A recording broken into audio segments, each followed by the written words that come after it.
To talk about the introduction of Guild Hub, let us welcome our next keynote speaker, Jen Bilango of Blockchain Space.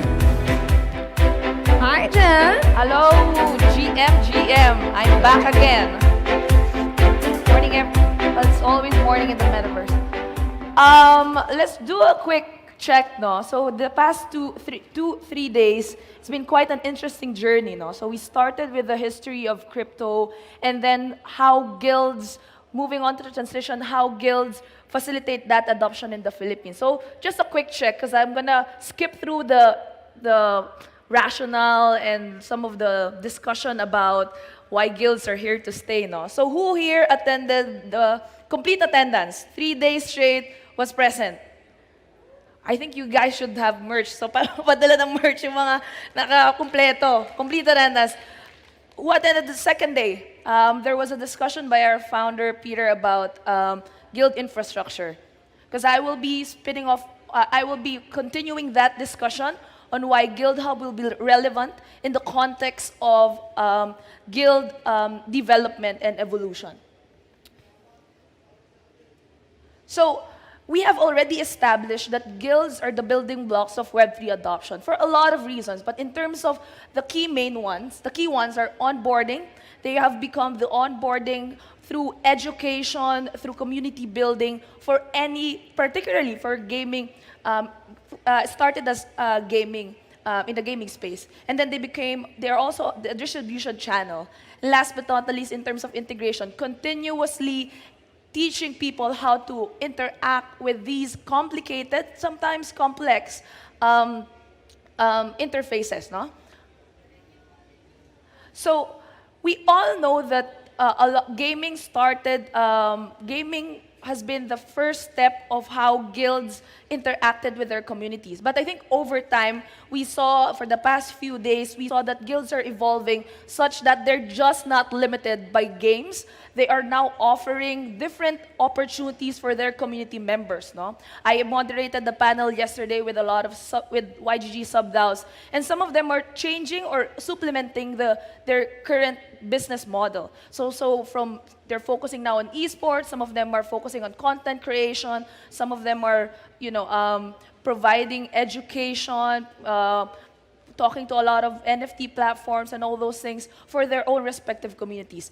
And by the definition, that ecosystem expands, not just in gaming, but even traditional businesses. We saw Globe yesterday talk about the potential of guilds as a way for them to facilitate adoption, crypto adoption here in the Philippines. So I just showed you, because of that, we saw an influx of players trying to tap into the guild ecosystem. So just some examples, no? So even traditional businesses are looking into ways to communicate and talk to these guilds. And we saw during the boom of play to earn, there's about, in our own ecosystem, there's about 24,000 guilds, which represents about 2 million community members. Because of the influx of a lot of these guilds and a lot of these communities, there's now a question in terms of who should we talk to, because these guilds are now specializing. They're specializing in their own respective. So some of them might be interested in content creation. Some of them are focusing on esports. If you're a project who wanted to achieve and talk to these communities, you have to have an identity. You need to know what they do and who they are. Are they respectable? Are they bad or good actors? Because there's a lot of noise in the space.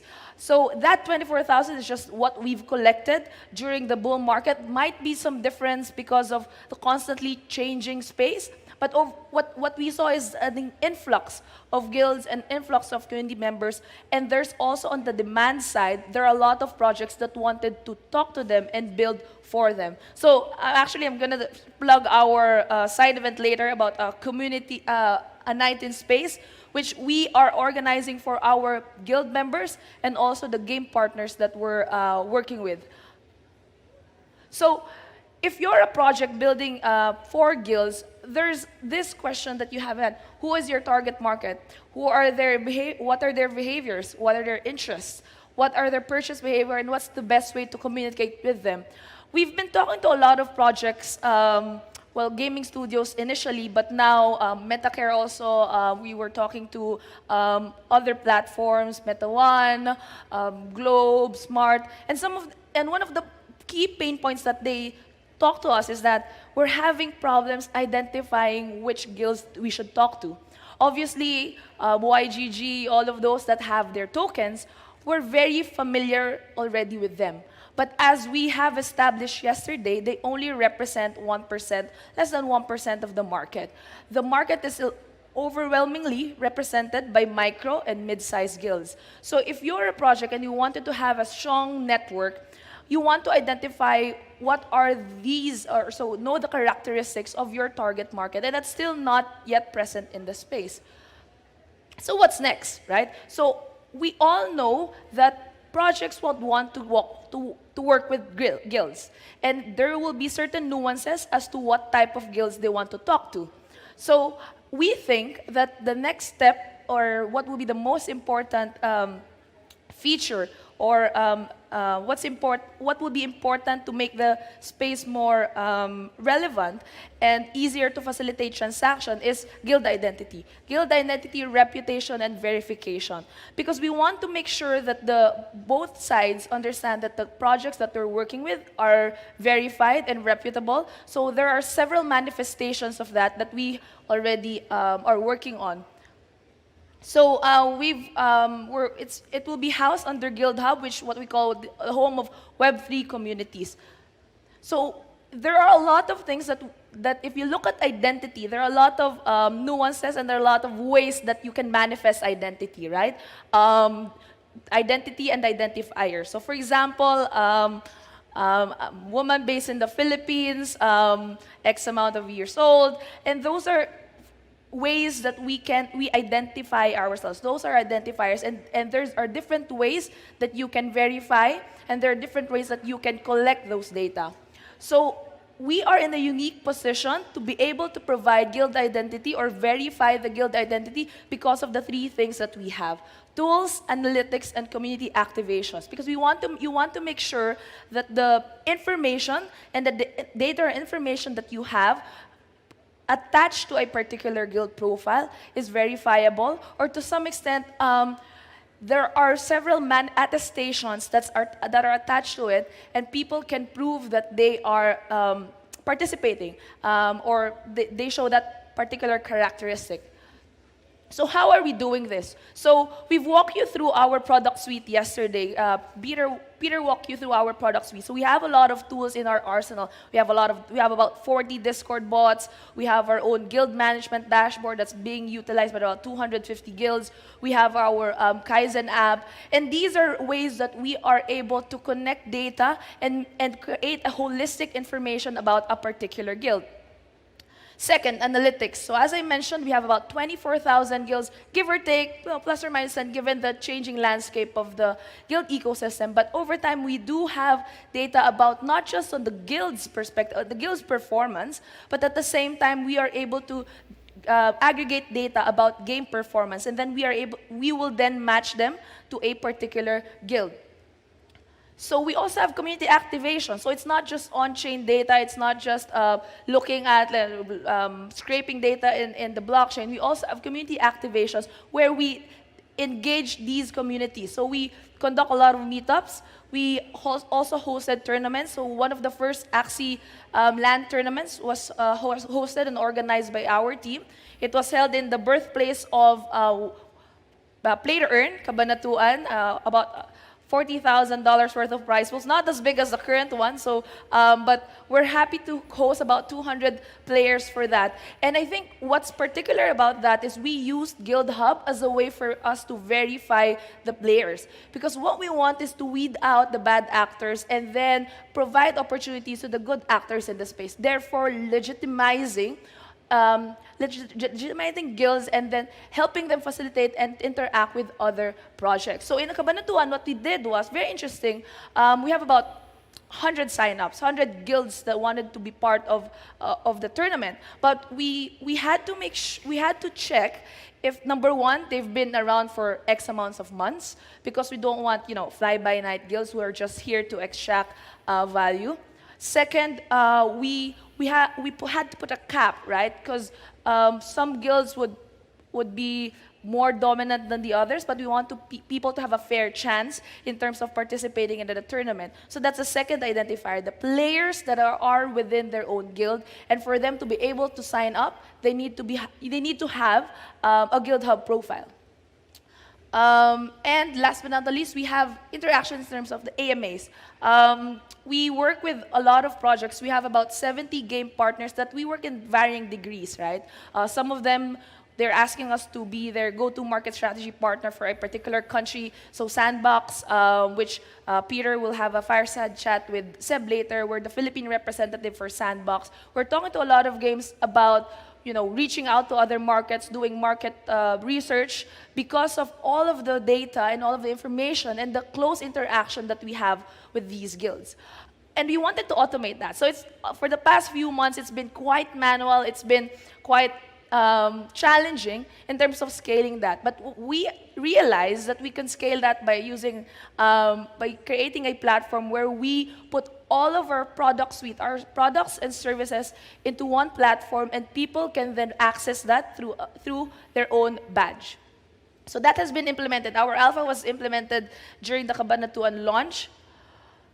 And let me just walk you through the current phase that we have and the information that we will be getting once you sign up on Guild Hub. So Guild Hub addresses key challenges around the importance of identity and verification. We are solving market discovery, management, onboarding, and engagement on a single platform. So this is our current versions. The next few versions will have a more in-depth integration with our dashboard, with our database, and all of the identifiers that we're able to collect from different interactions that we have.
So I'll walk you through the key features of Guild Hub. So because we all know that guilds are digitally native businesses, what we want is to create a profile wherein, number one, they can share and share to these games that, hey, I've been a hodler, or I don't dump on traditional other projects. So you'll be able to browse through guilds and check their profile. These are all empowered by our COZO guild database that represent about 24,000 guilds in the space. So you'll have basic information about our guilds that are in the platform.